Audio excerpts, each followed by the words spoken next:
São exatamente 20 horas, hoje, dia 17 de julho de 2025, um dos dias mais importantes para nós aqui da Sociedade Norte-Nordeste de Cardiologia, que temos a honra de receber o Departamento de Cardiologia da Mulher. Para nós, essa foi uma espera longa demais para a felicidade que nós temos em ter neste momento. Para quem não está habituado ainda com como que é o mecanismo, a gente são duas moderadoras, nós vamos ter três palestrantes que com certeza vão deixar a nossa noite com um brilho muito superior do que nós poderíamos esperar.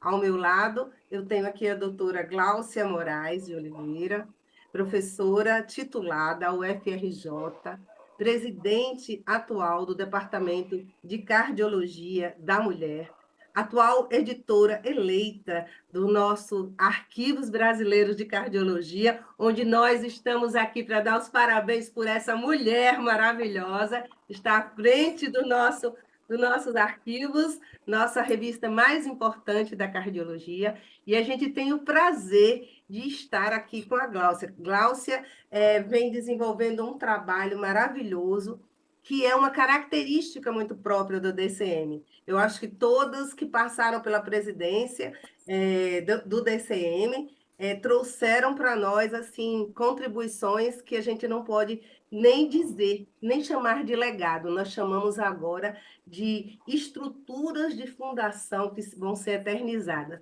Está quase uma pirâmide esse DCM de tão forte, de tão consolidado.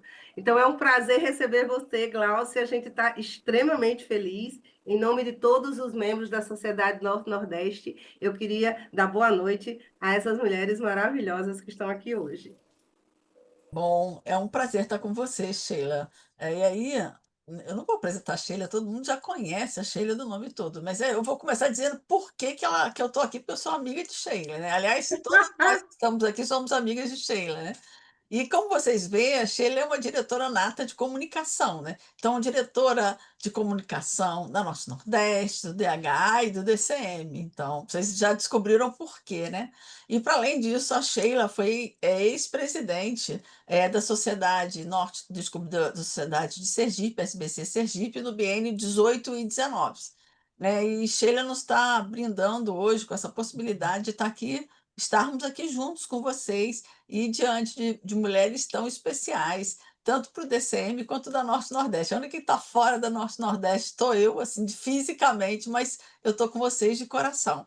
E aí, vamos então passar os trabalhos, não é isso, Sheila? O que você acha? Isso, vamos começar as nossas sessões, né? Porque eu tenho certeza que o nosso público está extremamente ansioso para começar.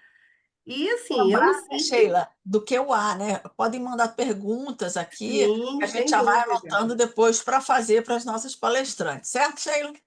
Certo? Vocês fiquem, já vão observando durante cada aula, façam suas perguntas e a gente vai tentar respondê-las durante todo o percurso da nossa webinar. Bom, eu fico extremamente à vontade para apresentar a nossa primeira palestrante. Doutora Celi Marques Santos, a maioria já conhece, cardiologista de Sergipe, mas além de ser cardiologista em Sergipe, ela é formadora de opinião, ela é formadora de uma escola de cardiologistas que aprendeu a respeitar o entendimento da mulher como uma coisa diferenciada. Uma grande especialista em terapia intensiva também. Nós consideramos dentro do estado de Sergipe como um ícone da cardiologia, e eu tenho a honra de poder trabalhar com ela em dois lugares, um hospital e uma clínica, então isso só me faz aprender todos os dias. Doutora Celi Marques, ela é mestre em Ciências da Saúde pela Universidade Federal de Sergipe, professora titular da Universidade Tiradentes. Ela é sempre uma professora voluntária para dar palestras também na Universidade Federal de Sergipe, no Hospital Universitário, cardiologista da Rede Dó e da rede também Semise Oncoclínicas. Então, é para vocês verem qual é o nível estratosférico de eu estar apresentando essa mulher. E ela vai nos brindar com essa palestra maravilhosa sobre fatores de risco da mulher em todos os seus nuances, em todos os seus detalhes e principalmente em toda a sua beleza. Seja bem-vinda, Celi. Os seus 15 minutos são agora. Boa noite, Sheila. Eu não sei, eu não estou me vendo, né? Não sei se eu compartilho. Compartilha, por Pode favor. compartilhar, pode compartilhar. Hélio, você pode dar uma ajuda? É só veja aí o botãozinho do Zoom, aquele botão. Isso, deu certo já. Tá? É só carregar, é só habilitar a sua apresentação, começar a apresentar. Então, deixa eu só. Perfeito. Tá? Já estamos com tela plena, Celi. Tá vendo, né? Isso. Boa noite a todos. É um prazer imenso estar aqui nesse momento. É um momento singular, sem dúvida. Uma oportunidade de,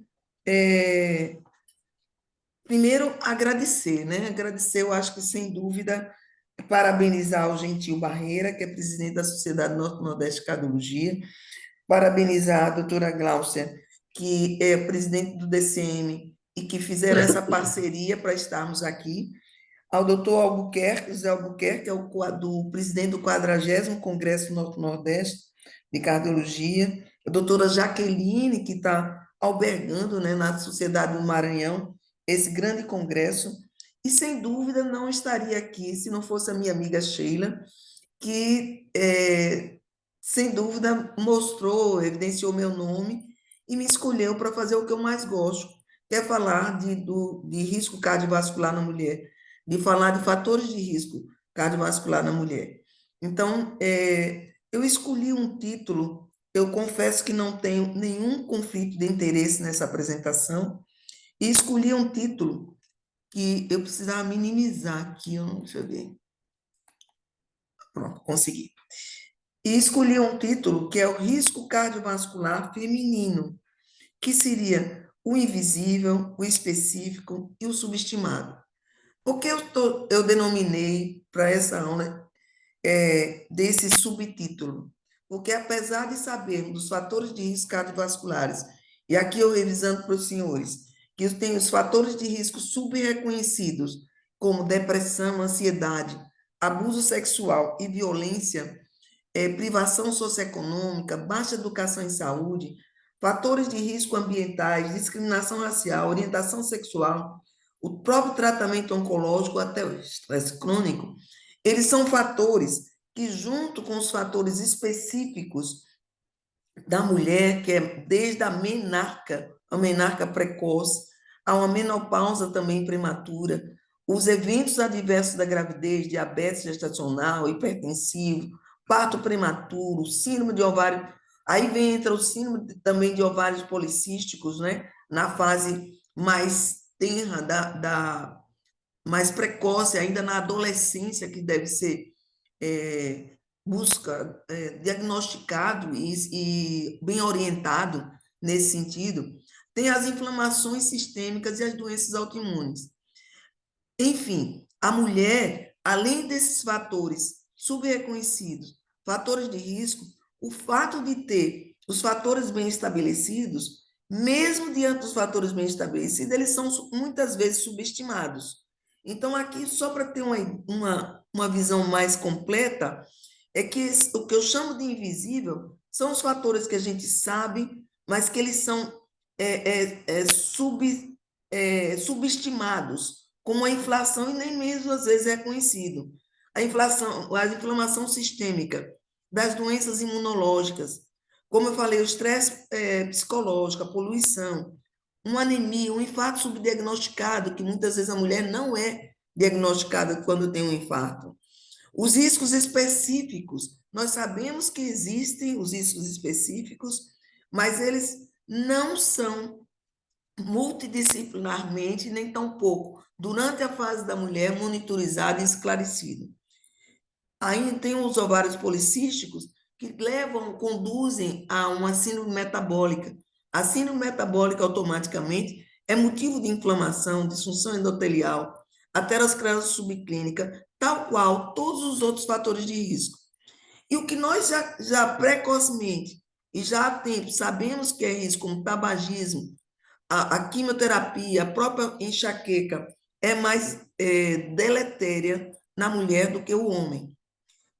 Todas as áreas sabem desses fatores de riscos que são subestimados, que são fatores bem estabelecidos, mas nem sempre eles são advertidos, conduzidos ou mal conduzidos e administrados.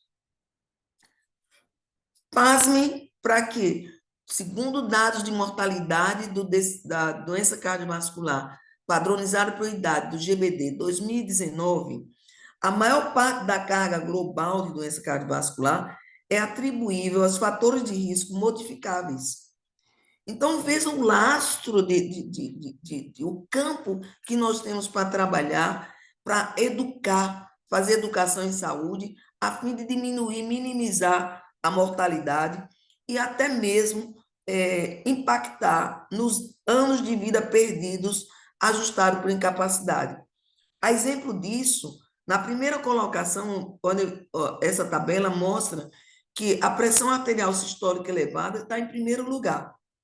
E em crescendo, os riscos alimentares também para a mortalidade, e na nudez está trocado pelo índice de massa corporal elevado.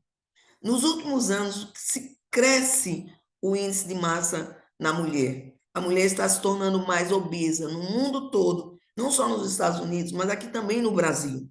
São dados do Brasil. Então, índice de massa corporal. É importante que todas as especialidades, e principalmente a cardiologia, em todas as faixas etárias, tenham esse conhecimento. Se falarmos em risco específico, o lúpus eritematoso sistêmico, ele tem 3 vezes maior risco para a doença isquêmica coronária. A artrite reumatoide, que às vezes a gente não acha que é domínio da cardiologia, domínio do reumatologista, então vamos considerar, é um domínio global, geral. Então, o risco de doença isquêmica é semelhante ao do diabetes, tão grave quanto. Os eventos adversos da gravidez, quer seja diabetes gestacional, hipertensão na gravidez, todos eles aumentam. A hipertensão gestacional, não raro, a paciente chega no nosso consultório e diz, não, doutora, tive uma pressão, nem sabe, muitas vezes, e quando sabe, minimiza o risco. Diz, não, doutora, eu só tive hipertensão durante a gravidez, depois não tive mais. Então, isso não é fato, é um fato lastimável não se considerar tal risco. A menopausa, ela resulta no aumento do triglicerídeos, no aumento do LDL e diminuição do HDL. As mulheres atingem menos controle desses lípides. E a menopausa precoce aumenta 4,5 vezes o risco de DIC também. Já a depressão ela é mais prevalente no homem e dobra o risco de doença isquêmica na mulher. 80% das mulheres se tornam hipertensas acima de 75 anos. Só 29% tem controle adequado. O diabetes confere 45% maior risco de doença isquêmica. Tabagismo, 25%. A obesidade é mais grave, confere mais risco no homem do que a mulher, na ordem de 64% a 46%. Mulheres têm maior prevalência de inatividade. Isso nos Estados Unidos, não só nos Estados Unidos. Nós temos também dados brasileiros de que a mulher ela está mais sedentária e se tornando mais obesa. E a doença familiar, a história familiar da aterosclerose prematura, confere maior risco também nas mulheres, 2 vezes maior do que nos homens. O que acontece, então, diante desse risco cardiovascular feminino? Ele, sendo invisível, ele tem que ter transparência. Os específicos, eles têm que ter conhecimento.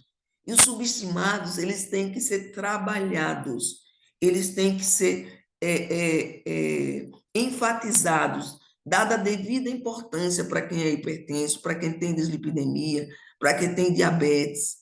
e como já falado, tabagismo, está aumentando o índice de tabagismo.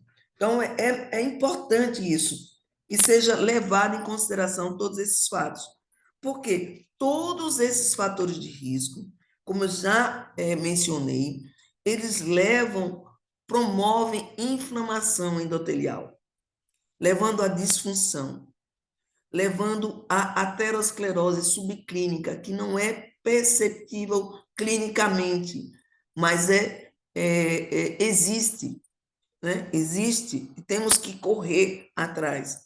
Se a paciente é de alto risco, é de alto risco, então ela não é mais fácil saber que ela já é grave por ser de maior risco. Não é? Tem o risco, teve evento coronariano, tem evento cerebrovascular. Então, a gente tem que, da forma de tratar a mudança do estilo de vida, não só mudança de estilo de vida, mas em geral já está bem estabelecido que o uso de estatina, o tratamento mais rigoroso. Mas e as mulheres de risco intermediário? As mulheres que estão com a score de risco entre 5% e 10%, elas têm 5 a 10% de risco de doença, de um adoecimento isquêmico cardiovascular em 10 anos.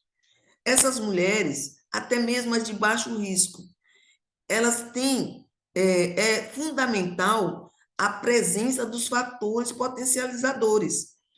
Mesmo que eles não estejam ainda considerados evidências específicas para tirá-lo dos específicos da mulher, eles ainda estejam na fase da invisibilidade, é necessário que eles se tornem mais visíveis, mais multidisciplinarmente, para que se considere um tratamento mais específico e mais adequado. É necessário, muitas vezes, até considerar, diante dessas pessoas, dessas mulheres com risco intermediário, que se considere o score de cálcio, né, para selecionar melhor essas pacientes. Se um risco e tratar com a melhor medicação, tratar com estatina, né? E esse tratamento, muitas vezes, também é postergado, porque não se considera os fatores potencializadores, que está ali na invisibilidade, ou então na subestimação. Se está com um score alto ou um score intermediário, já se tem que ter atenção maior para os níveis de LDL, os níveis de colesterol, que aqui nós consideramos meta abaixo de 100 de LDL e colesterol e não HDL colesterol abaixo de 130 para risco intermediário. Hoje, a nossa diretriz, o nosso posicionamento é de 2022, hoje a gente já está até considerando um pouco mais baixo esses níveis, mas ainda é uma faixa a se trabalhar. Quando está diante de fatores de risco específicos, tem as evidências. Então, quais são os fatores de risco específicos? Síndrome do ovário policístico, por exemplo, tem evidência. Existe risco aumentado de desenvolver síndrome metabólica, obesidade abdominal, diabetes mellitus, dislipidemia e hipertensão. Isso é diagnosticado ainda jovem, mas tem que ser advertido para se cuidar em termos de mudanças principalmente mudanças de estilo de vida. Tratar, então, as irregularidades menstruais com contraceptivos orais ou metimorfina. As diretrizes internacionais, elas mostram que precisa que as mulheres com SOP, elas tenham um monitoramento anual do peso, da pressão arterial, fazer o seu painel lipídico e controle da glicemia.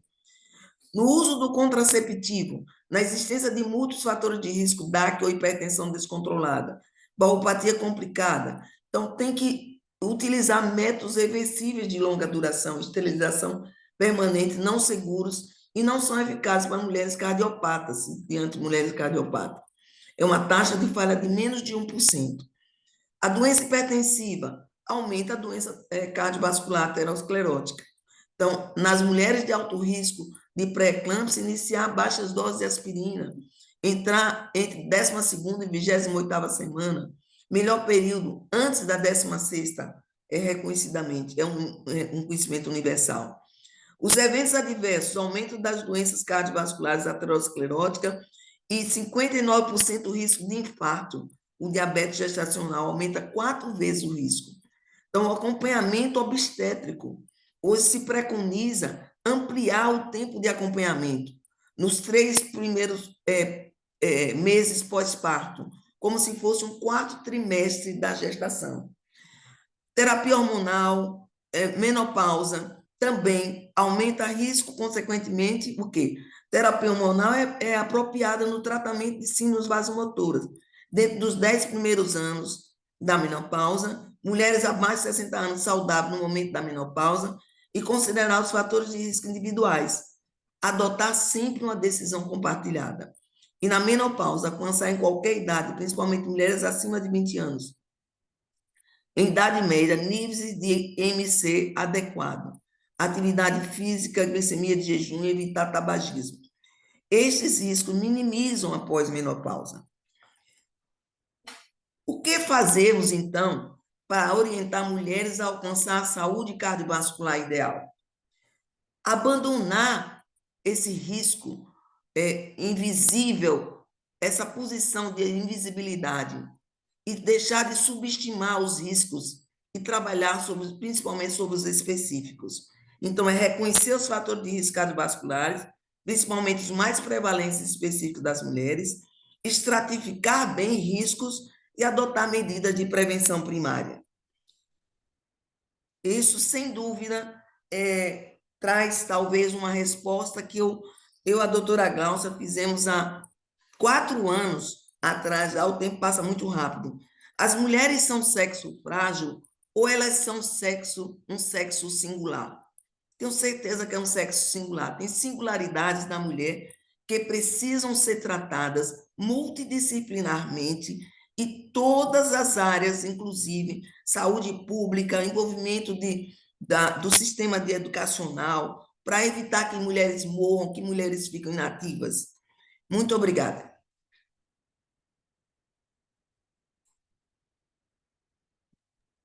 Obrigada, doutora Celi, pela brilhante palestra, como sempre, né, Sheila? A Como gente sempre, de aprende uma com você. precisão cirúrgica, né? Celida Aham. faz aquela explanação que coloca dentro da gente o conceito que muitas vezes a gente deixa passar despercebido, né?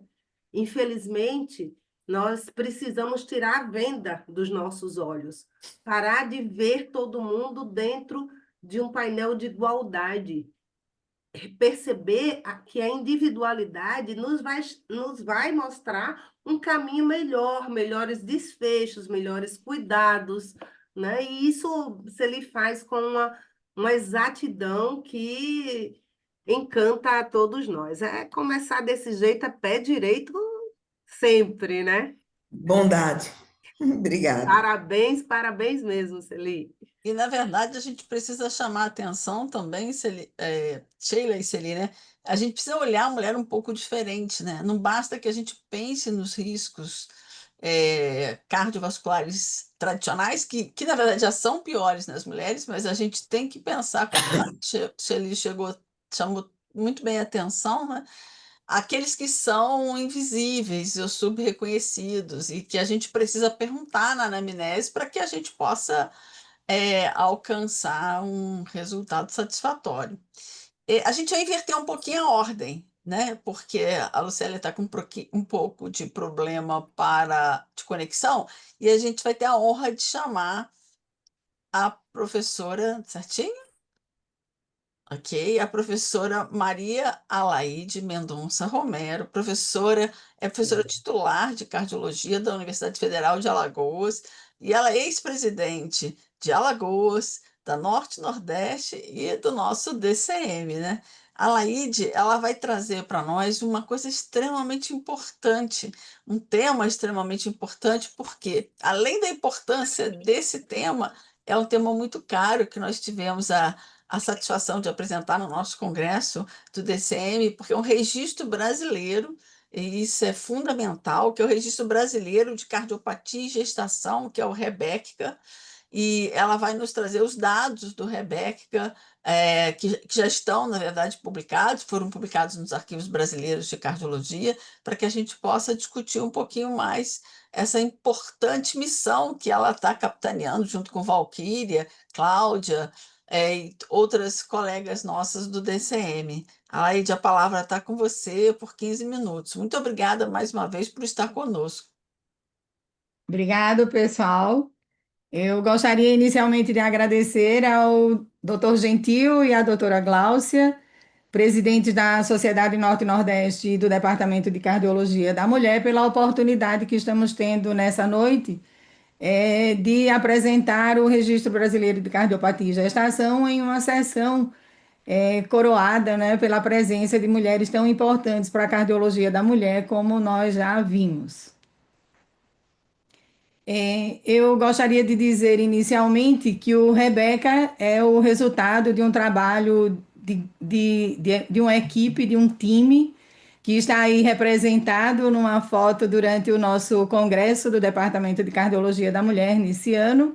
Estão aí o Alexandre, o Fábio, a Regina, a Valquíria, a Cláudia, o Ivan e o Vicente. Faltam algumas pessoas, mas eu preciso utilizar esse primeiro minuto para agradecer a doutora Valquíria, que foi, nesse período todo de trabalho, uma presença extremamente importante, não só no incentivo para que o registro acontecesse, mas também porque conseguiu todo o apoio técnico e institucional do INCOR para que pudéssemos usar uma plataforma que comporte a infinidade de dados que nós temos conseguido coletar e cujos resultados eu vou tentar apresentar agora. Inicialmente, eu queria lembrar que o cenário da mortalidade materna no mundo, ele precisa ser entendido no sentido de que nascem em torno de 140 milhões de crianças por ano, e a mortalidade geral é de 0,007% de mortalidade materna. 75% dessa mortalidade é de causa obstétrica direta e a hemorragia, a hipertensão gestacional, a infecção e o aborto são as 4 mais importantes causas de morte. E a hipertensão nesse cenário representa 1/3 dessa mortalidade. Os 25% restantes são devidos a causas obstétricas indiretas, e 1/3% desse grupo está representado pelas cardiopatias estruturais, pelas arritmias congênitas e adquiridas e pelas doenças da aorta, e todo o conjunto, além desses que eu mencionei, que representa a doença cardiovascular. Nesse momento da vida da mulher, aquelas que têm uma cardiopatia estrutural, uma arritmia ou uma doença da aorta, possui como marcadores de mortalidade a presença de insuficiência cardíaca, de disfunção sistólica do ventrículo esquerdo e a presença de arritmias sustentadas, que, quando presentes, aumentam em até 16 vezes a chance de morte materna. Então, a cardiologia, ela representa uma área estratégica de extrema importância para a redução da mortalidade, que, no geral, parece pequena, mas, na realidade, ela deveria ser 0. O protocolo de investigação do Rebeca foi publicado em 2021 no International Journal of Cardiovascular Science e ele está disponível, portanto, para que todos possam conhecê-lo, e os interessados em participar da nova etapa podem entrar em contato conosco, porque nessa fase retrospectiva participaram 2 hospitais de São Paulo, 2 hospitais de Minas Gerais, um hospital de Pernambuco e um hospital de Alagoas, mas nós desejamos que na próxima etapa o Brasil seja ainda melhor representado. Nessa fase retrospectiva, nós coletamos dados de 2017 a 2020 e conseguimos a inclusão desses dados de 638 gestantes com cardiopatia, com uma média de idade de 30 anos.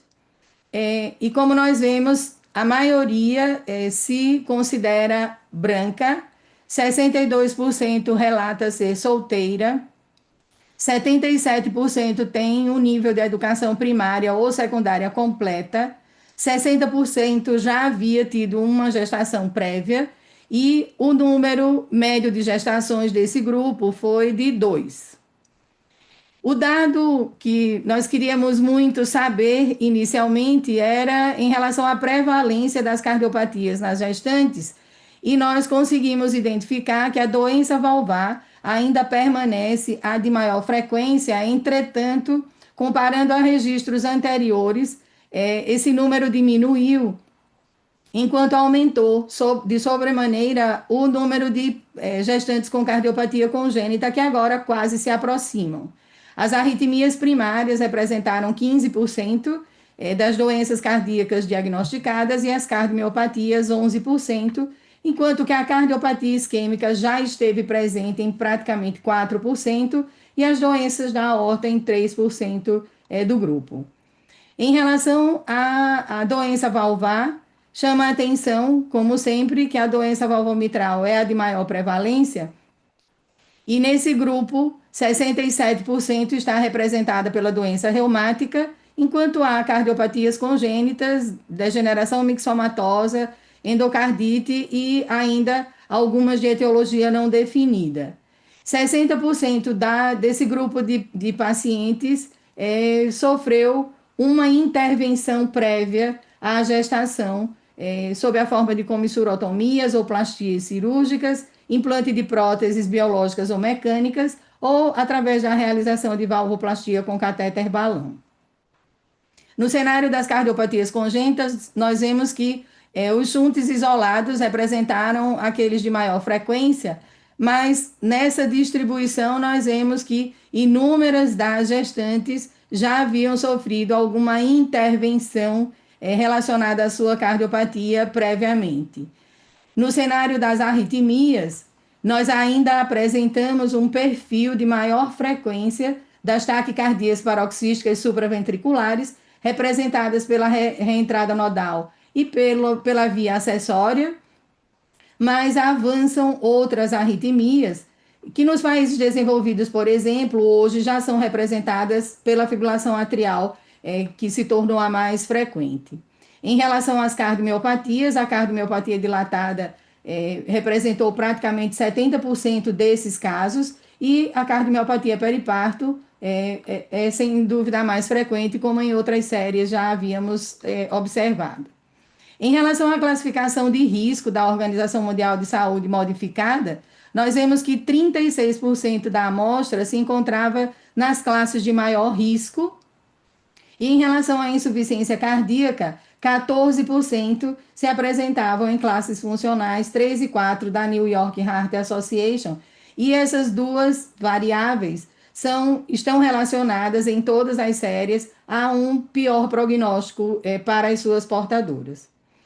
Em relação à descrição de eventos cardíacos prévios à gestação, nós vemos que a insuficiência cardíaca foi a de maior prevalência, seguida da presença de arritmias cardíacas e outras com menor frequência.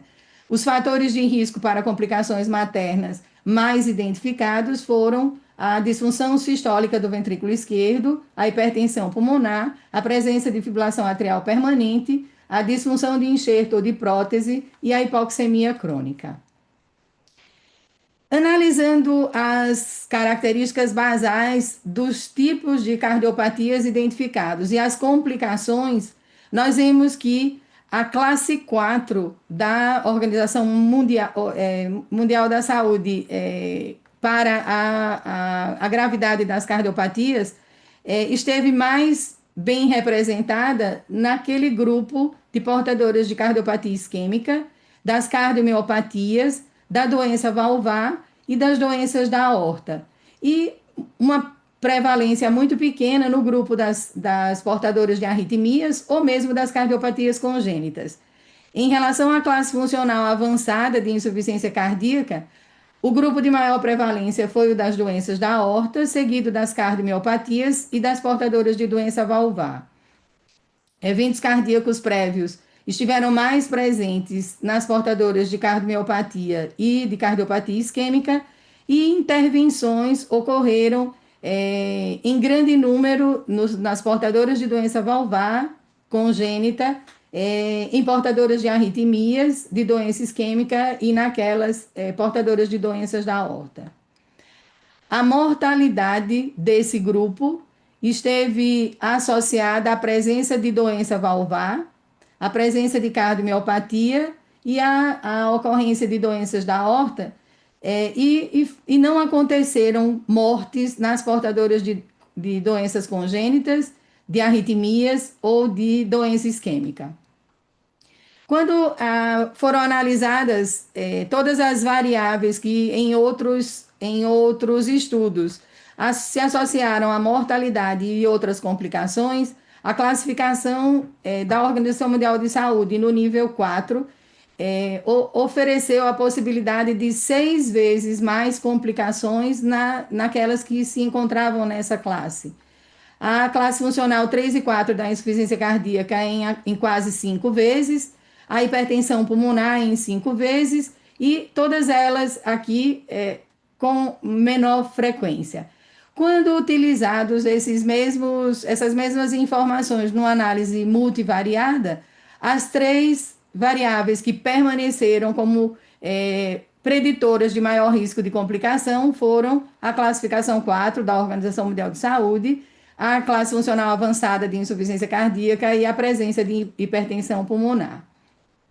Aconteceram 18 óbitos maternos, determinando uma frequência de mortes maternas de 2,8%, e um dado extremamente importante para quem faz segmento de gestantes é que, como podemos observar, 17% dessa mortalidade aconteceu durante a gestação, 56% no puerpério e quase 30% até 12 meses depois do parto, significando que é necessário observar a mulher no puerpério imediato e até ampliar esse segmento, porque as complicações nas portadoras de doenças cardíacas podem acontecer, como nós vemos, em longo prazo. Quando comparamos os resultados da mortalidade materna em relação a outros registros, como o ROPAC, o CARPREG, o MPAC da Índia, nós vemos que a mortalidade nesses registros se encontrou abaixo do nosso resultado. Entretanto, todos eles analisaram a mortalidade apenas durante 6 meses, e nós vimos que essa mortalidade pode se estender para até mais de 1 ano, e, portanto, essa mortalidade de 2,8% pode não representar um valor tão diferente daquilo que se encontrou em outros registros. De uma forma geral, portanto, a fase retrospectiva do Registro Brasileiro de Cardiopatias de Gestação mostrou que a valvopatia reumática e a cardiopatia congênita foram as condições mais frequentemente diagnosticadas, seguidas das arritmias e das miocardiopatias. Os preditores de complicações maternas mais frequentemente identificados foram a classe de risco 4 da Organização Mundial da Saúde, a hipertensão pulmonar, a classe funcional 3 ou 4 da New York Heart Association, a fração de ejeção menor que 30%, a disfunção do enxerto ou prótese e o diagnóstico de cardiomiopatia, e no modelo de regressão logística, apenas a hipertensão pulmonar, a classe funcional avançada e o risco 4 que permaneceram como preditoras de risco. Eu agradeço mais uma vez a oportunidade e o privilégio de estar ao lado dessas mulheres tão importantes para a cardiologia da mulher e para a cardiologia geral do mundo. E quero convidá-los para vir a Maceió no dia 16 de agosto para o nosso 4º simpósio alagoano de doença cardiovascular na mulher, como uma forma de celebrar a criação do DCM na Sociedade Brasileira de Cardiologia. Nós esperamos todos vocês. Muito obrigada, Laide, e vou te agradecer já de antemão, não só pela brilhante palestra, e a gente vai poder discutir depois, e você já mostrou alguns achados bem diferentes do que a gente tem fora do Brasil. Eu acho que vale a pena depois a discussão, Mas te agradecer também, e agradecer Celi, agradecer Sheila, indiretamente também Lucélia, porque vocês estão ajudando a fazer com que o DCM se expanda, né? A gente sabe que as mulheres são as principais responsáveis pela população do Brasil, e são as principais médicas, mas ninguém estuda as mulheres, né? Então agora nós já temos 12 DCMs, o grupo de estudos ou o departamento já no Brasil. Nosso objetivo é ter 100%, mas estamos chegando na metade, né? Então, nós tivemos agora Sergipe, a Bahia e recentemente também Alagoas fazendo parte dessa lista. Então, já de antemão te agradeço e passo a palavra à Sheila para apresentar a nossa querida Lucélia. Nossa, primeiro agradecer a Laide, que maravilha. Primeiro que a gente precisa entender a grandiosidade desse registro, porque são dados nossos, é a nossa realidade. E se nós não nos conhecemos, nós não podemos nos abordar e, melhor ainda, tratar.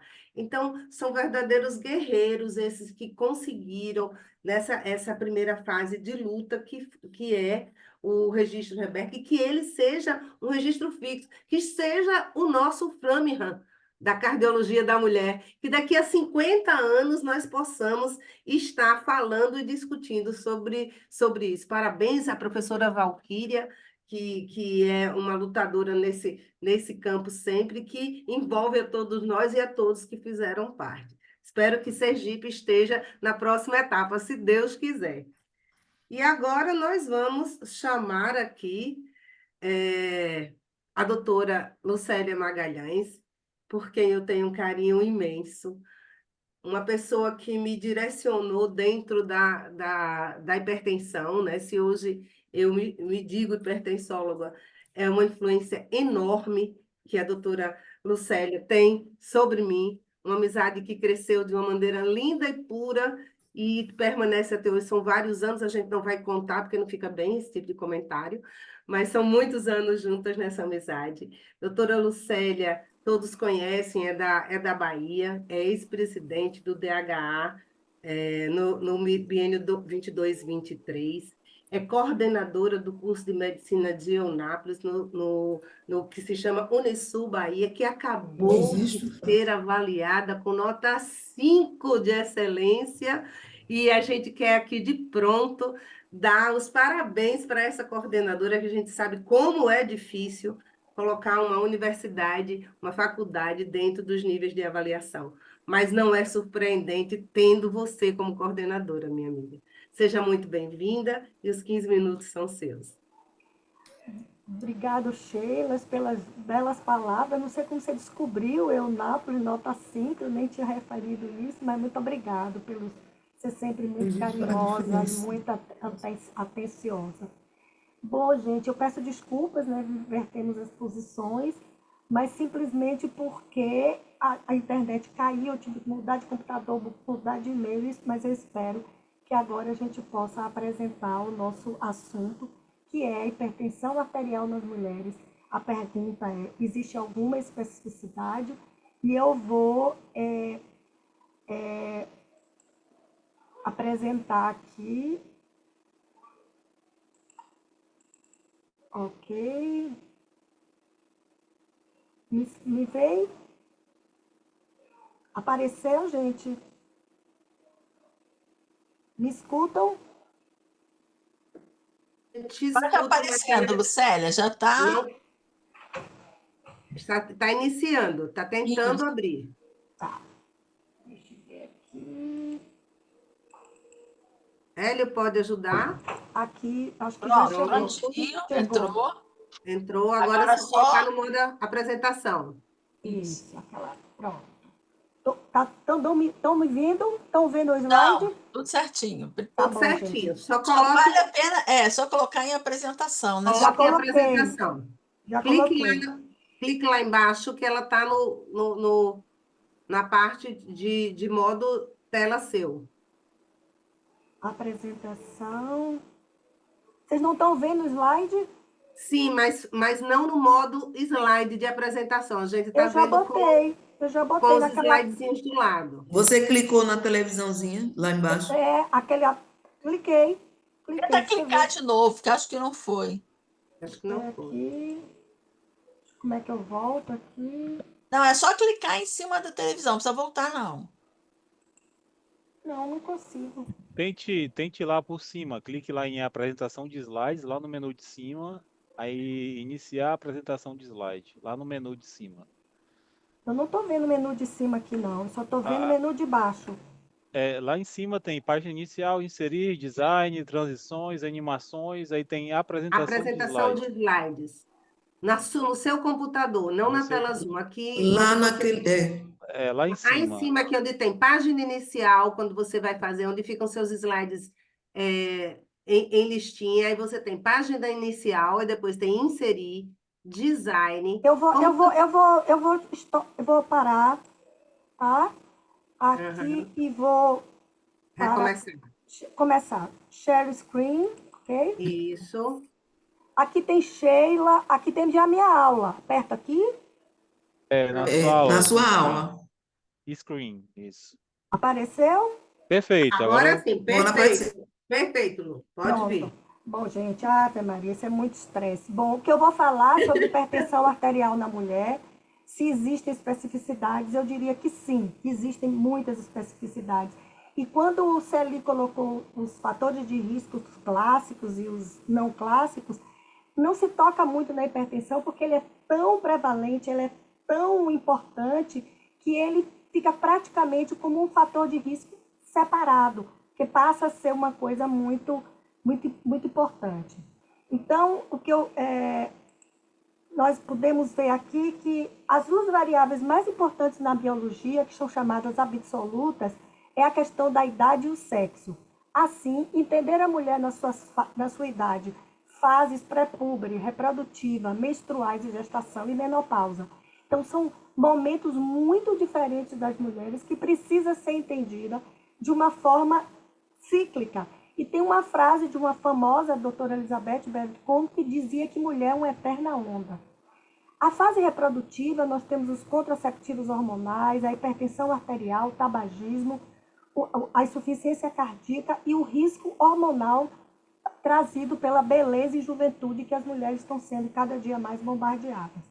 Tem a gestação, o risco de pré-eclâmpsia, o risco futuro de hipertensão, infecção, hemorragia, parto, abortamento mal assistido.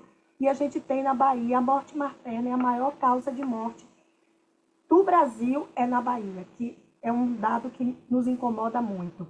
Temos o climatério, que são doenças cardiovasculares clássicas e pouco divulgadas, como minoca, tinoca, inoca, parece mais nome de forró, mas são situações muito especiais e muito pouco diagnosticadas e que pertencem, na maioria das vezes, às mulheres. E lembrar que na mulher tem o taquicurso, que é muito feminino, a depressão clássica e a não clássica, que é muito maior nas mulheres do que nos homens. E aqui eu trouxe esse slide, que é sobre a diferenciação sexual das variáveis a ser consideradas. A gente tem essas diferenças de sexos que elas vão desde a sua molécula, de uma forma muito inicial, através da formação da hélice do DNA, as cromatinas, até os dois XX e XY. Quando você tem um XX, você tem vamos dizer assim, um abortamento ou um embotamento de uma série de atividades genômicas, inclusive de RNA mensageiro, etc. Isso vai de DNA, cromatina, cromossoma, as células, o dismorfismo sexual. O fenótipo das mulheres são muito diferentes dos homens, embora sejamos da mesma espécie. E isso define célula muscular livre, sistema nervoso central, macrófago, células valvulares e todas as outras patologias envolvidas nas células musculares lisas. Nós temos uma celularidade bem diferente entre mulheres e homens em relação ao tecido cardíaco, e isso tudo vai definindo que o coração da mulher é diferente, que os vasos das mulheres são diferentes, por N razões, pelos pipagama, pelos receptores hormonais específicos, e isso define que a população de homens e de mulheres são diferentes riscos que devem ser avaliadas de diferentes formas. Então, mulher e homem têm muito pouca coisa em comum. E aqui a gente tem a fisiologia específica, a influência hormonal, né? O estrógeno provoca vasodilatação, modulação, aumento e diminuição. Toda vez que a gente fala em modulação de alguma coisa, a gente está dizendo que ele pode aumentar ou diminuir do sistema renina, angiotensina, aldosterona e da produção de óxido nítrico. Tem a menacme, que é proteção relativa devido aos efeitos estrogênicos. Tem a gestação, as alterações hemodinâmicas significativas e o risco aumentado de pré-eclâmpsia. E a pós-menopausa, perda do efeito protetor hormonal e aumento da resistência vascular periférica. Bom, aqui a gente tem as especificidades do diagnóstico das mulheres. Elas são subdiagnosticadas, tendência ao menor reconhecimento de hipertensão arterial, devido às questões fisiológicas, devido às questões de hipertensão da capa branca, socioculturais, levando às vezes a um tratamento tardio. A gente tem hipertensão do avental branco, que é mais frequente no sexo feminino e pode levar a diagnósticos incorretos e tratamentos desnecessários. A gente tem que a ferramenta essencial para o diagnóstico preciso, identificando padrões circadianos e hipertensão mascarada. As mulheres os médicos solicitam menos mapa em mulheres do que em homens. E precisamos, às vezes, de fazer um monitoramento residual. Complementa o diagnóstico clínico e melhora a adesão ao tratamento. E aqui eu gostaria de trazer esses slides, que é os mecanismos envolvidos na ação coração-cérebro. Aqui a gente tem um estressor qualquer, seja ele fisiológico, seja ele da fantasia do síndrome do pânico. A gente tem a rede do autonômico central. E a gente tem aqui as mulheres e aqui os homens. Nós temos um ponto muito importante que começa a definir essa modulação neurohormonal endócrina de homens e mulheres, que são as amígdalas. Essas amígdalas são aqueles dois feijãozinhos, né, por isso que chama amígdala, que é um órgão extremamente importante e que nas mulheres tem uma relação direta com o córtex frontal mais intenso. Você vê que a mulher tem 3 cruzes da atividade da amígdala. Ela é um pouco maior, mas ela é muito mais hiperfuncionante. E isso faz com que as mulheres tenham, vamos dizer assim, a exacerbação da luta e fuga, controle das emoções, memória emocional e controle dos impulsos e tomada de decisão. Isso tudo está no lobo pré-frontal. E as mulheres têm esse lobo pré-frontal muito mais ativados. É por isso que as mulheres têm a informação que a gente conhece, que a mulher amadurece mais cedo. E uma informação importante é que o lobo pré-frontal é o último lobo a se desenvolver no ser humano. Leva mais ou menos 20 anos para que o lobo pré-frontal, que é esse lobo tão importante no controle emocional e social do indivíduo, acontece muito tardia, mas que parece que na mulher acontece um pouquinho antes. E isso faz com que a mulher tenha uma sobrecarga muito grande desse sistema todo aqui, ó, adrenal, pituitária, sistema imune, a questão do coração, contração cardíaca, fluxo, frequência. A glândula adrenal ela é mais estimulada e aí a gente tem as doenças inflamatórias, principalmente citocina, interleucina e a proteína C reativa. A gente sabe muito bem que as doenças autoimunes são muito mais prevalentes nas mulheres do que nos homens. Isso tudo é um grande ciclo, né, que vai sendo ativado e isso altera, sem dúvida nenhuma, o fluxo sanguíneo. Então, a gente sabe que desde lá da amígdala, a mulher é diferente, desde a célula do cromossoma até a transcrição gênica pelo RNA até o resultado final. E aqui a gente tem os fatores de risco para doenças cardiovasculares das mulheres e a gente tem aqui a hipertensão arterial sistêmica, definindo um maior risco através do estudo Interheart, né? Maior prevalência de hipertensão secundária na pré-menopausa. Mulheres na pós-menopausa têm menos descenso noturno e mais eventos, e principalmente eventos matutinos, hipertensão secundária, AVC. Mulheres desenvolvem mais hipertrofia, insuficiência cardíaca com fração de ejeção preservada, rigidez arterial, né, através da volta e velocidade da onda de pulso, doença renal crônica e diabetes. Essas condições ocorre em 85% das mulheres acima de 75 anos e apenas 29% tem esse controle adequado. Então, a gente vê que hipertensão é um problema e que nós merecemos ficar muito atentos à hipertensão na mulher. E eu trouxe esse estudo antigo de Framingham, mas que eu acho que é muito esclarecedor, mostrando o risco específico vezes benefícios globais da hipertensão nas mulheres. Aqui a gente tem hipertensão, infarto, angina e diabetes. Nas mulheres, a hipertensão, aqui as bolinhas rosas o desvio, aqui o desvio padrão e aqui o ponto médio, mostrando que nas mulheres isso é muito mais perigoso, muito mais arriscado, e que é como se a hipertensão fizesse muito mais mal às mulheres do que os homens. Ela aguenta menos hipertensão, ela faz reações compensatórias menos, vamos dizer assim, efetivas. E aqui, quando a gente fala em tratamento da hipertensão em homens e mulheres, a gente tem nas mulheres um benefício um pouco maior de AVC do que em homens. Então, aqui nós temos esse estudo de evento por 1.000 pacientes no grupo ativo, a taxa de AVC.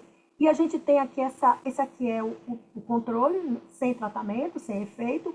A gente tem essa linhazinha pontilhada em cor de rosa, mostrando o benefício maior de redução de AVC comparado com homens, quando tratado em termos de cifra no mesmo nível. Então, mostrando que a gente poupa muito cérebro nas mulheres quando a gente trata a hipertensão de forma adequada. Aqui a gente tem a situação da hipertensão na gravidez, que é uma situação muito peculiar. A gente tem eclâmpsias, né, levando a convulsão e mortalidade, a síndrome HELP, que eu não vou entrar. A gente tem a pré-eclâmpsia, que é a proteinúria com disfunção orgânica, e a hipertensão específica da gestação. Então, essas condutas da hipertensão precisam ser priorizadas para a segurança materno-fetal. E lembrar que labetalol, metildopa, principalmente o metildopa e nifedipina, são as drogas de escolha, e lembrando que IECA e BRA não devem ser usadas.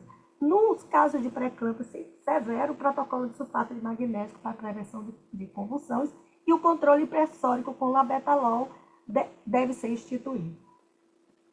Aqui a gente tem sobre a fisiopatologia da pré-eclâmpsia. O que é benefício?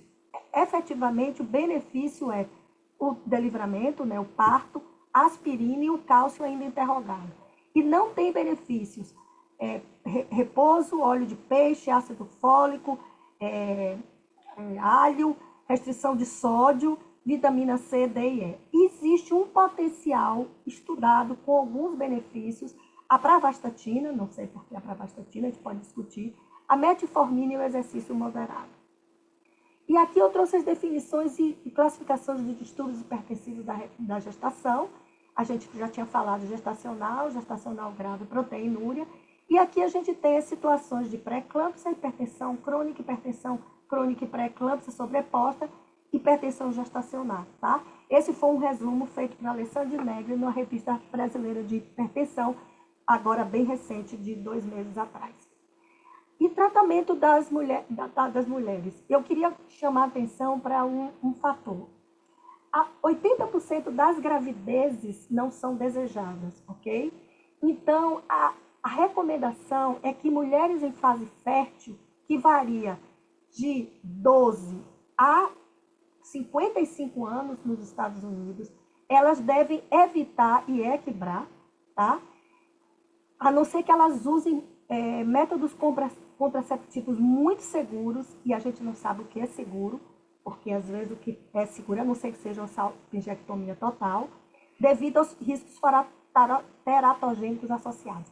Eu tenho visto muito no consultório mulheres usando IECA e BRA, que estão em fase reprodutiva, que dizem que não querem mais engravidar, mas quando você vai avaliar, elas não estão com nenhuma proteção. Então, eu recomendo não uso, chamei atenção para IECA e BRA, e os seguros na gestação é labetalol, nifedipina e metildopa, como já mencionado. Isso aqui é uma peculiaridade de recomendação de cada diretriz, tá? Existe a diretriz do ICC, que é o American Heart Association, da SBC, do ESC e do ISH e também do ESC 2024. Então, na verdade, todos eles falam da mesma coisa.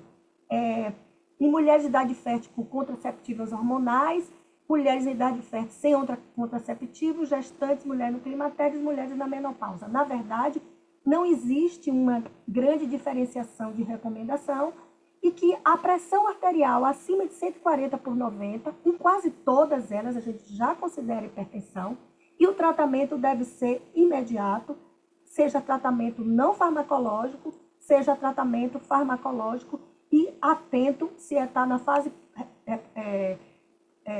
reprodutiva ou não. Eu aconselho a usar diurético com amlodipina, eu recomendo, ou outros tipo beta-bloqueador, os beta-bloqueadores mais modernos, que têm uma ação boa e que pode ser usados. Quais são os desafios e discussão futuro? 30% das mulheres não são diagnosticadas, elas são menos diagnosticadas do que os homens, tá? Elas têm 25% de mortalidade materna em relação à hipertensão gestacional. E, principalmente, adesão ao tratamento. A taxa média de adesão ao tratamento antihipertensivo das mulheres é 40% menor do que nos homens. Então, a hipertensão continua subestimada, subtratada, apesar dos avanços médicos. E a inclusão de uma abordagem hormonal e reprodutiva nas estratégias terapêuticas é essencial para o tratamento eficaz e personalizado. Esses desafios do manejo da hipertensão persistem como uma das causas principais de mortalidade materna, exigindo uma atenção especial. Muito obrigada e desculpe aí a inversão das posições. Não, excelente aula, Lucélia. E, de certa forma, foi muito bom nós deixarmos você para o final. Acho que a sua câmera deve ter se deslocado, que a gente não está vendo você. E eu queria, na verdade, agora Agora sim, sim. beleza. E eu vou fazer o contrário, né? Já que ninguém colocou nada no QA, vou aproveitar porque eu tenho umas dúvidas sobre hipertensão. Vou começar com você. E a gente sabe que a hipertensão é o principal fator de risco cardiovascular que você já chamou a atenção, tanto em homens quanto mulheres, como determinante de doença cardiovascular. Mas também você já chamou a atenção que a hipertensão, ela na mulher tem muitas peculiaridades. E aí eu queria que você comentasse um pouco como é que você sugere que seja a anamnese de uma mulher especificamente voltada para buscar esses fatores de risco com foco na hipertensão. Porque, por exemplo, eu faço exame complementar e quando eu vou fazer exame complementar, eu começo a perguntar. E o que eu vejo é que a grande maioria das mulheres não tem noção do que a hipertensão representa ou pode representar na vida delas, e muitas vezes os ginecologistas e os obstetras, que são os médicos clínicos delas, também não. Então, assim, como é que você sugeriria que todo mundo fizesse como uma forma de abordar para fazer o screening e o diagnóstico da hipertensão durante a fase da vida da mulher? Bom, primeiro ver que fase ela está. Se ela tem fase reprodutiva, se ela está na fase antes de menstruar, né? Às vezes a menina chega com 12, 13 anos, com pressão alta, com obesidade, então saber em que fase ela está. E uma das coisas mais importantes que eu vejo no dia a dia é, primeiro, o uso de contraceptivos, né? Às vezes eles usam contraceptivos injetáveis, doses altas, não são os contraceptivos mais modernos, são os que tem no SUS, né? Eu faço ambulatório do SUS com aluno. Então, uso de contraceptivo, história familiar de hipertensão, uso de vasoconstrictor nasal, uso de medicação para beleza, com muito testosterona e às vezes de cremes à base de estrógenos. Eu não sabia que tinha, mas existem alguns cremes que têm uma dose pequena, que são considerados anabolizante, restaurador de rugas e tal. Então, perguntar vasoconstrictor, contraceptivo, se tem história familiar e se essas mulheres têm vida sexual ativa, é muito importante saber isso. E, principalmente, quando as mulheres já estão numa fase mais adiantada, se elas tiveram hipertensão na gestação. A hipertensão da gestação, às vezes, ela é específica da gestação, ela acaba, não tem aquela colorado tão grande de pré-eclâmpsia e tal, mas de repente, isso primeiro ter pré-eclâmpsia define 10 vezes mais risco de desenvolver hipertensão ao longo do tempo. Mas mesmo que ela não seja a pré-eclâmpsia clássica, só aquela hipertensão chamada antigamente de transitória, ela define risco mais, aumentar de 2 a 3 vezes mais. Então, como a Laide falou, a mulher que tem um parto, ela precisa, se ela teve alguma complicação que a Laide colocou, achei bem pertinente ficar 1 ano, mas para a hipertensão, essas mulheres devem ser acompanhadas anualmente durante muitos anos, porque ela pode desenvolver 5, 6, 10 anos depois que ela teve esse episódio da hipertensão transitória da gestação, aparentemente sem uma causa e que desapareceu no parto. Então, é uma coisa muito importante. Esses são os pontos que eu considero mais... E outra coisa, a síndrome do ovário policístico, que é uma resistência à insulina, né? A gente tem o clássico da resistência à insulina, mas são mulheres que têm uma androgenicidade aumentada e elas frequentemente desenvolvem hipertensão. E nesses casos, a metformina, inicialmente, é a medicação de escolha e, às vezes, com essa diminuição da resistência insulínica, diminuição do ROMA, elas podem controlar o peso, elas podem controlar melhor a pressão. Esses são os aspectos que eu acho mais relevantes. Excelente, Lucélia. Acho que você fez um overview da parte prática, né? Como é que a gente aborda para não esquecer de... Não esquecer de pensar, ficou horrível, né? Mas esquecer de lembrar da hipertensão da mulher. E aí, Sheila, eu já te passo a palavra, mas eu queria emendar aqui e fazer uma pergunta para a Celia, porque com tudo que a Lucélia falou, agora eu quero saber como é que você, Celia, faz a estratificação na sua prática. A Lucélia foi muito prática, assim, dizendo para a gente no dia a dia como é que ela aborda, de uma maneira geral, essa questão da hipertensão na mulher. E você, como é que você estratifica as suas mulheres? E eu aí queria que você me contasse, não vale só na fase da menopausa que a estratificação do risco é mais fácil. Assim, faz que tem Lucélia, começa assim da idade reprodutiva, como é que você estratifica esse risco na mulher? Já que nós sabemos que os scores de risco não são bons para estratificar o risco cardiovascular nas mulheres, especialmente quando elas são mais jovens. Depois eu dou para você a palavra, tá, ô, Sheila? Pode deixar. Fica à vontade, estou achando ótimo. Excelente oportunidade, Gláucia. Na prática, eu estratifico a mulher, a paciente que chega no consultório, ou eu trabalho também em centro de referência de paciente de alto risco de maternidade.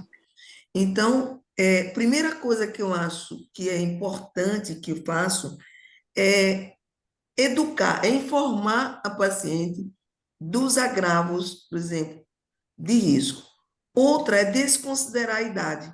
Então, a jovem, claro, que como eu sou médica de adulto, nem sempre as meninas mais jovens, né, as jovenzinhas adolescentes, elas vão ao consultório. Mas desde a entrada do consultório, eu começo a questionar digamos, se é idade fértil, os eventos, se engravidou, então os eventos, se teve algum evento adverso durante a gravidez.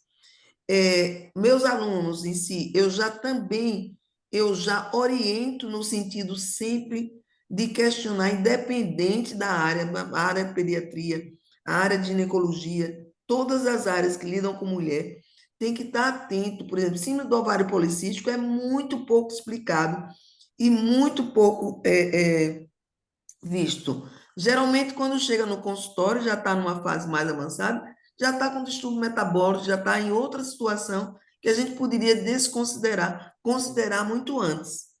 Então, além disso, como é que eu faço objetivamente a estratificação de risco? É o score de risco global, né? Estratifico se é risco intermediário, porque o risco alto e muito alto não precisa, já está estratificado, já chega para tratar.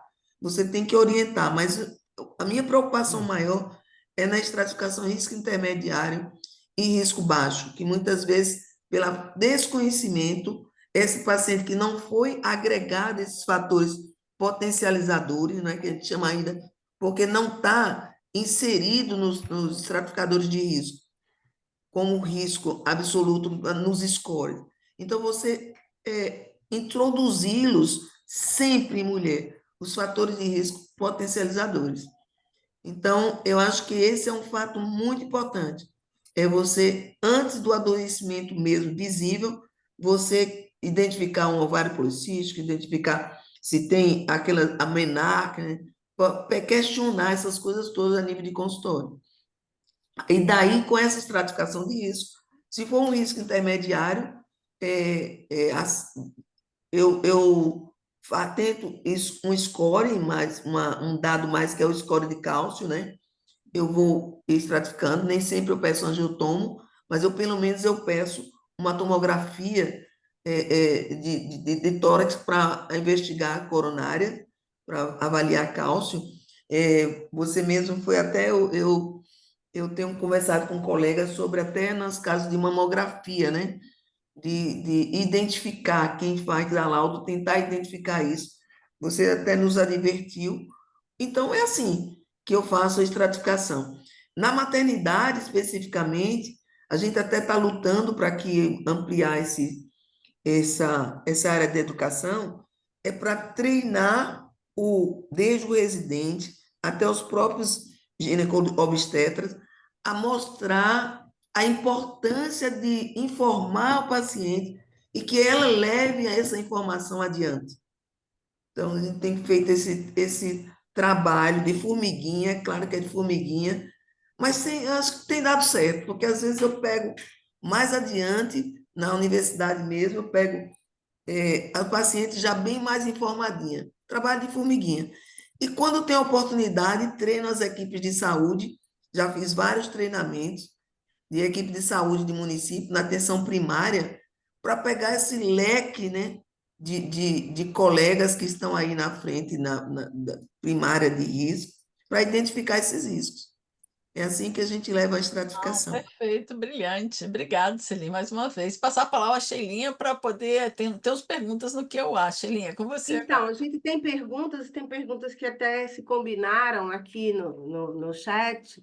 Então, tem a pergunta da Aline, que eu acho que ela é bem grande, assim, bem complexo o texto, mas que resume uma angústia de todos. Mediante a escassez de departamentos estruturados de cardiologia da mulher no Brasil, apenas 12 até o momento, e considerando que as manifestações cardiovasculares femininas, como disfunção microvascular, síndrome coronariana, Takotsubo, insuficiência cardíaca com fração preservada e complicações hipertensivas da gestação seguem subdiagnosticadas e subtratadas, o que justifica a manutenção de protocolos assistenciais centrados no modelo masculino, mesmo diante de evidências robustas de que a fisiopatologia, a resposta terapêutica e os desfechos em mulheres requerem abordagens diferenciadas e precoces. Posso Doutora responder Alaide, o que é que você acha?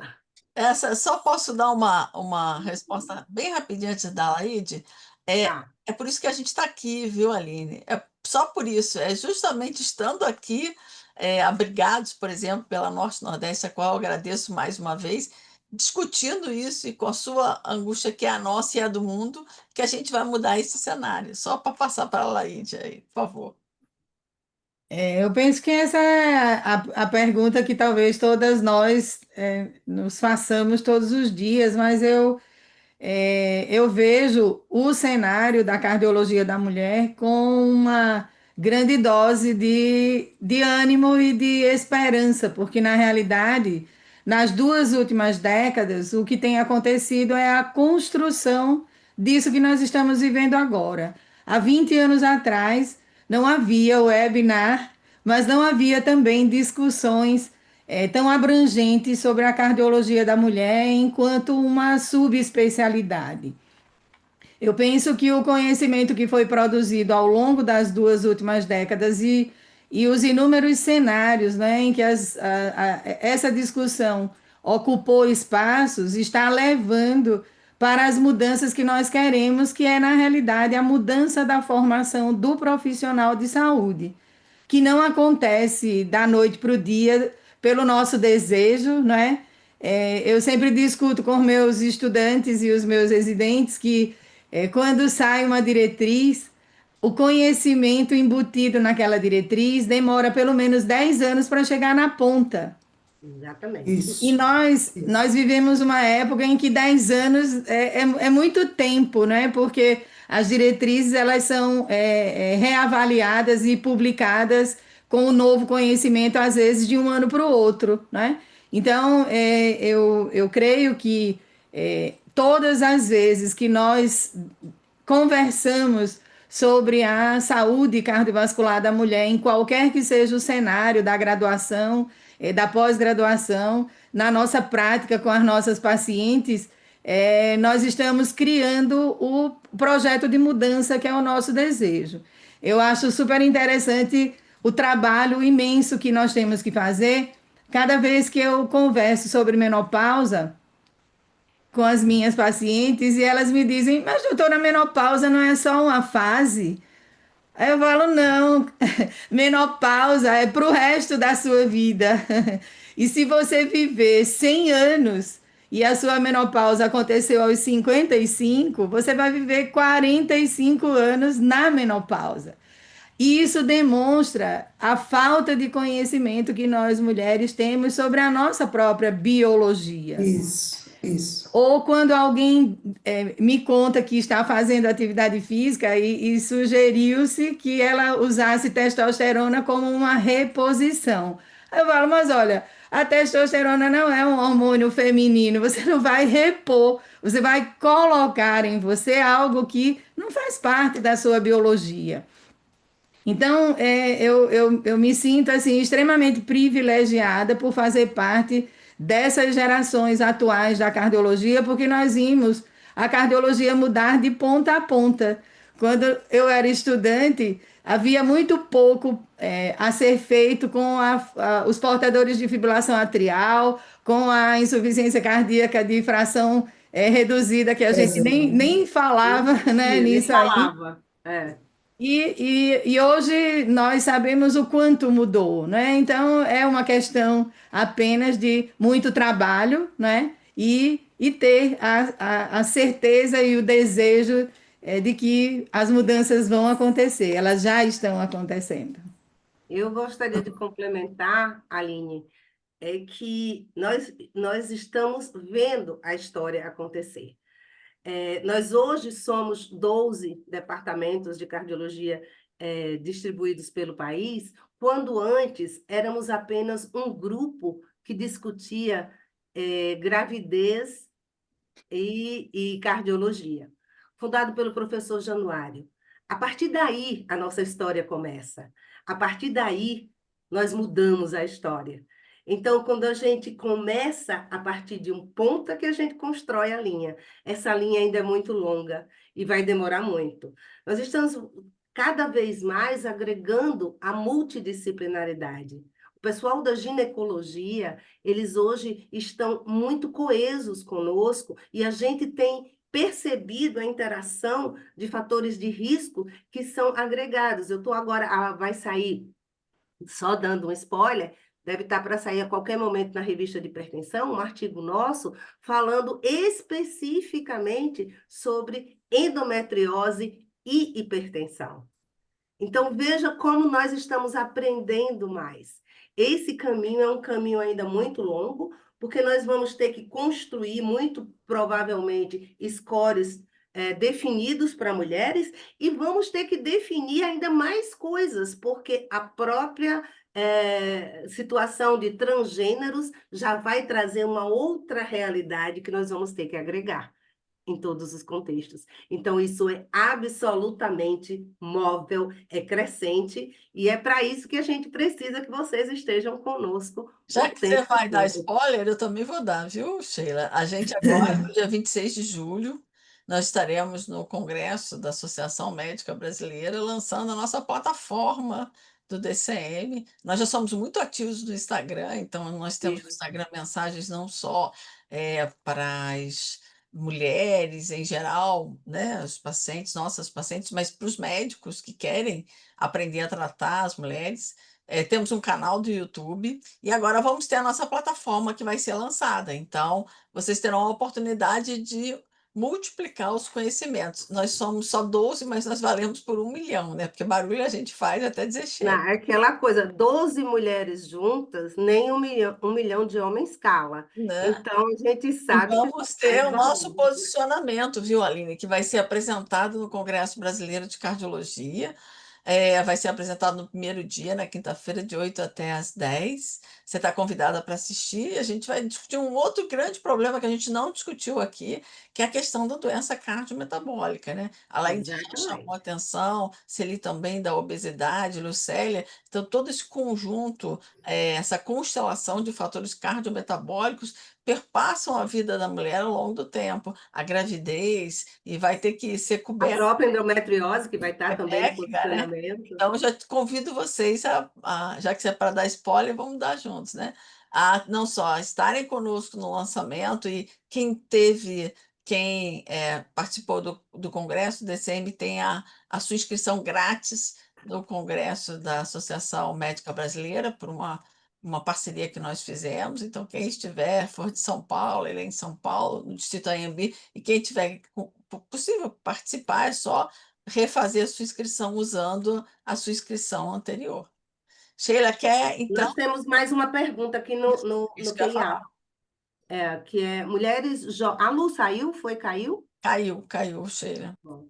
Mulheres jovens hipertensas em fase reprodutiva e querendo engravidar. A pergunta é deixar a nifedipina e ou beta-bloqueador ou trocar para metildopa. Celi, Oi. Então, a metildopa, você pode trocar, mas você também pode utilizar a nifedipina, né? Durante a gestação, todo o período da gestação. O diurético, ele é, em geral, se você está utilizando o diurético, é possível manter esse diurético, a hidroclorotiazida. Mas a gente tem que lembrar que quanto menos fator de risco para redução de líquido amniótico e tudo, é melhor. Então, se possível, não utilizar o diurético. Quando não controla com a nifedipina, e já mais próximo, assim, você utiliza a metildopa. Mas a nifedipina, ela dá menos efeito colateral, muitas vezes, do que a metildopa. Você não vai saber exatamente quanto tempo. Escolhe Lucélia, eu acho que entrou, não. Quanto Não. tempo você vai precisar utilizar essas drogas, mas é uma droga segura, a nifedipina. Uma outra observação, acho que Lucélia Patrícia. acabou de entrar, Sheila. Pronto, vê se a Lu consegue responder completamente aqui, só enquanto ela está entrando. Lu, a pergunta é o seguinte: mulheres jovens hipertensas em fase reprodutiva querendo engravidar, deixar com nifedipina e ou beta-bloqueador ou trocar para metildopa. Tá sem som, Falou no liga o diurético também. microfone. Liga o microfone, Lu. Seu microfone está desativado. Acho que ela não está escutando. Você está escutando? Seu microfone é que está desativado. Tente clicar aí na sua base. Não, Ele pode ajudar, não, né? não é lá. Não, é lá. Eu não consigo. Eu posso pedir para ela ativar, mas não consigo ativar lá. Vê se você consegue aí falar pelo nosso chat. Então, só lembrando, Patrícia, para a gente dar uma adiantada, que se essa mulher ela está em fase reprodutiva querendo engravidar, ela entra no cenário que nós chamamos de planejamento familiar. Então, a primeira coisa que a gente tem que avaliar é em que ponto desse cenário ela está. Se ela tem riscos associados, se ela tem uma hipertensão que está controlada, quais os níveis de medicação que você usa, se são doses máximas das medicações escolhidas. Lembrar que se você fala em beta-bloqueador e você está planejando essa gravidez, não escolher o atenolol, porque é uma medicação que durante a gravidez ela está proscrita, do mesmo jeito que você já sabe, o BRAE e o IECA, e que nós temos, sim, a nifedipina, a metildopa, e se durante essa gravidez a gente não tiver um controle efetivo, a gente pode acrescentar também a hidralazina. O importante é que desde o estudo SHAP, que nós tivemos publicado, nós temos que manter essa mulher no nível de controle abaixo de 14/9, como para qualquer paciente. É. Claro que você vai individualizar de acordo com os sintomas, né, que essa mulher vai ter e vai agregar. Os fármacos que nós temos disponíveis para tratamento de primeira linha no Brasil ainda são a nifedipina, principalmente a nifedipina retarde, o metildopa e a hidralazina, podendo ser acrescentado, se ainda assim não tem controle, um beta-bloqueador, preferencialmente metoprolol. Não é isso mesmo, Celi? Ou você tem que... Ô Sheila, é interessante lembrar que o beta-bloqueador melhor seria o labetalol, que nós não Mas nós temos. não temos no Então, quando Brasil. a literatura fala em beta-bloqueador, geralmente está falando no labetalol. Labetolol. Mas, digamos, a nossa experiência com beta-block é que, se for usar e a paciente engravidar, é muito cuidado, porque ela atravessa a barreira placentária e tem que ter uma Exatamente. atenção maior, né? Não só um periparto na hora que nasce, anteriormente também. As drogas mais seguras seriam a nifedipina, a metildopa, né? E você vai fazendo os acréscimos. Nessa fase, em geral, antes da 12ª semana, se já tiver, agora tem uma coisa interessante, se você já tiver com gestado e tiver usando a hidrocloro, o tiazídico, necessariamente não precisa suspender, Tirar. né? Isso é o que diz a literatura. Mas se você tiver condições de suspender, é melhor. E Isso. uma coisa Tudo para que... lembrar, né, Sheila, antes da gente encerrar, que a gente já está quase chegando no fim, né? É uma coisa que Lucélia chamou a atenção: evitar cobrar na fase reprodutiva, nesse seu planejamento aí, Exatamente. pela teratogenicidade dessa. Não usar, né? Não Nem Não usar, Bra usar nem de ECA. maneira nenhuma. Nem evitar. Bra nem ECA, exato. E lembrar que algumas pacientes que vão gestar, elas estão até definidas já com quadros de hipertensão resistente. Então, essas pacientes que têm hipertensão resistente são aquelas que nós temos pelo menos 3 classes de medicamentos sendo utilizadas antes da gestação, sendo uma delas um diurético. Essas pacientes têm que ser conduzidas com extremo cuidado para poder ser feita essa transição para que ela não evolua com uma pré-eclâmpsia, uma eclâmpsia ou até uma síndrome HELP. Eu Então, queria contribuir com uma coisinha que eu diga acho aí, Alaide, extremamente claro? importante. É que, na realidade, nós estamos falando do tratamento da hipertensão crônica, mas uma das coisas que eu acho, assim, crucial no segmento de mulheres com fatores de risco para desenvolver pré-eclâmpsia é que a pré-eclâmpsia pode acontecer, às vezes, até no dia que antecede o parto, não é? Ou pós, né, Laís? Então, Ou aguda da o pressão pós-parto arterial. também, né? É. Pós-parto Ela também. pode acontecer de forma completamente inesperada, sem que tenha havido a possibilidade desse controle que nós tanto queremos, né?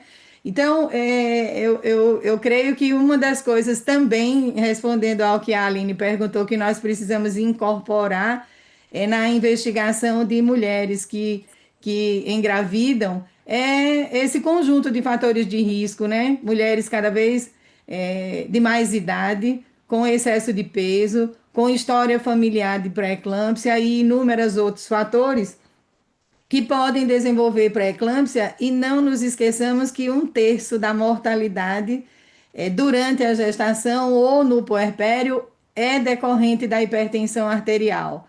Então, nós precisamos também investir muito, né, no controle da pressão arterial, no diagnóstico e no controle da pressão arterial na hipertensão e no puerpério, lembrando de seguir essa mulher para o resto da vida e não abandoná-la só porque ela já teve o seu bebê. Obrigada. Pessoal, A Lucélia tinha outro dado você. importante, Vê se outro a dado Lucélia importante consegue que a entrar. Laide tocou, assim, e que eu queria enfatizar, dar força nessa, é o cuidado, né? A mudança do estilo de vida. é você se preparar. Sheila falou planejamento familiar. Então, assim, hipertensa, mulher sabidamente hipertensa, é condição sine qua non um planejamento familiar. Porque, em geral, ela tem as alterações metabólicas, ela está com sobrepeso, muitas das situações que você pode controlar e não só depender de antipertensivo. Isso é muito importante. Olha, a Lucélia chegou. Olha a Lucélia chegando aí. Gente, não Lucélia? sei o que aconteceu. Agora eu estou no meu smartphone, já passei por 3 computadores e 2 e-mails. Hoje, realmente, mas graças a Deus, estou aqui. Consegui.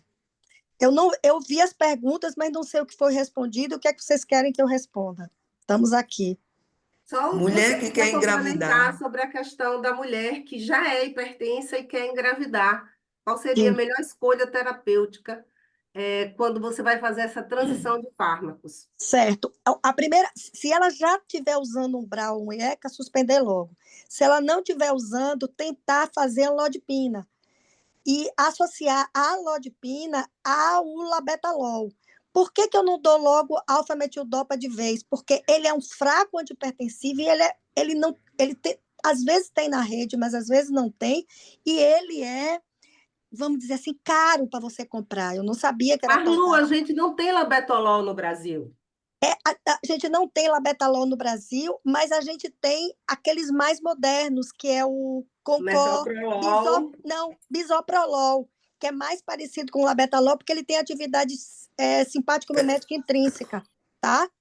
Então, ele não dá muito problema de hipoglicemia no pós-parto, etc. Então, o que é que eu faço? Eu dou lodipina, e, às vezes, se a mulher já é hipertensa, você tem que dar, às vezes, uma pequena dose de diurético. Às vezes, eu dou Natrilix 3 vezes na semana, reduzindo um pouco o sal, se ela já é hipertensa prévia. E tento ver se ela fica com a pressão bem controlada. Se ela não fica, eu acrescento até 1 grama de 2 ou 3 comprimidos de alfa-metildopa. Eu já troco logo. Então, isso vai, basicamente, para a gente poder escalonar e fazer essa transição, a palavra-chave é a classificação do grau da hipertensão da mulher. Isso, isso, Esse é o ponto-chave, porque a isso. partir daí nós vamos ter uma probabilidade maior de pré-eclâmpsia, maiores riscos, como falou brilhantemente a professora Laide. Nós vamos poder direcionar o tratamento para uma modificação do estilo de vida mais contundente, como falou a professora Celi Marques, e tratar de acordo com o cenário em que essa mulher está, ou seja, na gravidade da sua hipertensão. Eu Eu perguntar gostaria. uma, eu Ô, tenho uma, Lu, eu tenho uma pergunta para as experientes mais do que eu na maternidade. Vocês têm visto hipertensão arterial mais complicada em quem fez FIV, fertilização in vitro? Vocês têm? sim, sem dúvida. Sem É dúvida. muito mais grave, muito mais difícil A de carga tratar. hormonal muito alta, né, Celina? E Muito, agora já estão sem dúvida. começando a aparecer os trabalhos nos que hoje, né, já são jovens produtos da FIV, também com uma tendência aparecendo, uma tendência hipertensiva maior, nesses que são os filhos da FIV, né, Pois a é. geração anterior, que hoje está chegando agora. Ó, acho que a gente ficaria até 22 horas conversando, então eu vou. A gente vai ter que encerrar, né, Sheila? E aí eu vou pedir Tem uma jeito. mensagem final para cada uma, eu vou deixar a Sheila por último. E eu só queria chamar a atenção em relação a essa questão da gestação, e aí a minha mensagem final, como é a coisa mais prevalente, né, o fator de risco mais prevalente na mulher, é que a gente tem que pensar no binômio materno-fetal. Agora, esse mês foi publicado na JAMA um artigo com 122 mil pares de feto e, quer dizer, criança que nasceu, né, e mãe, né? Então, binômio materno-fetal, mostrando que quando a mulher tem hipertensão na gravidez, esses jovens que nasceram dessas mulheres hipertensas vão ter hipertensão, eles acompanharam por 18, 20 anos, e a probabilidade deles terem hipertensão vindo de mães hipertensas na gestação, não na hipertensão crônica, é muito alta. E se eu somo a isso obesidade e outros fatores cardiometabólicos, o risco de outras doenças para eles também é maior. Então, vamos cuidar das nossas mulheres desde o início, né? Como Lucélia chamou atenção, desde quando elas estão usando contraceptivos para tentar melhorar os fatores de risco para além da hipertensão. Então, vou passar a palavra para a Celi, depois a Laide, depois a Lucélia e Sheila termina. 1 minuto para cada uma fazer sua mensagem final. Eu acredito e recomendo estar atento aos fatores de risco cardiovasculares. A história da mulher, se bem atendida, se bem orientada do ponto de vista de fatores de risco cardiovascular, eu acho que isso em todas as áreas, desde a educativa até que seria a preventiva, né, entrando na preventiva, até a de comportamental. Então, todos nós, e educar a população, educar a mulher a reconhecer os seus fatores de risco e exigir que mude a sua conduta. Que a conduta que seja dada a ela seja uma conduta específica e bem definida. Você Como luta mulher. por isso o tempo todo, né? Há muito tempo, né? Não morro, é verdade. Mas eu já estou vendo o resultado, né? Aí o nosso Graças departamento, a Deus. né? E aí, Alaide, sua mensagem final. 1 minutinho. Eu agradeço mais uma vez a oportunidade de estarmos juntas nesse webinar e entendo que se cada um de nós continuar estudando e compartilhando os conhecimentos que nós aprendemos, não apenas nós que estamos aqui falando hoje, mas todos os que estão nos acompanhando, nós conseguiremos chegar nesse momento em que mais pessoas cuidará mais de si mesma e cuidará mais dos demais. E nesse cenário, cada vez mais mulheres será bem cuidada, que na realidade o objetivo, né, final. Perfeito, Alaide. Lucélia, 1 minutinho. Oi, eu gostaria de primeiro agradecer, eu não tive a oportunidade, foi tumultuada a minha entrada, né? Agradecer a Gláucia, agradecer a Sheila, agradecer a Gentil pela Sociedade Norte-Nordeste de Cardiologia, o DCM. É muito bom estar aqui com vocês. O ideal seria ao vivo e a cores, mas foi muito bom, muito obrigado pela oportunidade. E dizer duas coisas que eu queria dizer. Primeiro, que nós temos hipertensão na mulher com muito mais frequência do que a gente imagina, e as mulheres cuidam de todo mundo, mas as mulheres não se cuidam, e os homens, nem as mulheres, nem os homens aprendem a cuidar das mulheres. E lembrar de uma coisa chamada epigenética, às vezes não tem história familiar, mas a forma com que essas mulheres vivem, fazem a metilação do DNA e elas passam a ser hipertensas e transmitir essa hipertensão para a sua prole. E às vezes começa muito cedo, lembrar que hipertensão é sem sintoma durante muitos e muitos e muitos anos. Então é essa a mensagem final. Fique atenta e passe a ensinar as mulheres esse autocuidado. Obrigada, Isso. Lucélia. Parabéns. Perfeito, muito bom. Em nome do DCM, eu agradeço a oportunidade que a Norte-Nordeste nos deu e passo a palavra para a Sheila, representando a Norte-Nordeste, para encerrar o webinar. Antes de terminar, eu queria colocar aqui uma observação que a doutora Adele fez. Lembrar que as mulheres elas estão sobrevivendo cada vez mais, graças a Deus, ao câncer. Mas elas têm evoluído também com lesões cardíacas, com cardiotoxicidade, e isso precisa ser visto também com mais cuidado e com mais carinho. Eu só tenho a agradecer a honra desse momento, que para mim é um momento histórico, ter a Sociedade Norte-Nordeste, meu carinho, meu dengo, e o meu cheiro especial, que é o Departamento de Cardiologia da Mulher. Para quem não sabe, no Nordeste a gente não manda beijo, a gente manda cheiro. Então, meu muito obrigado e um cheiro a cada um de vocês que participou conosco essa noite. Muito É o obrigada. cheiro no cangote. Gente, boa noite, obrigada pela presença, viu? Olha, são 30 Tchau. participantes. Nós temos 30 participantes até esse momento. Até esse momento já Então, tivemos show, 35, então show, estamos show. bem. Cheiro para todo Parabéns. mundo, certo, Sheila? Cheiro, Bom, gente. gente. Cheiro, beijo, muito obrigado. Tchau, queridas. Tchau.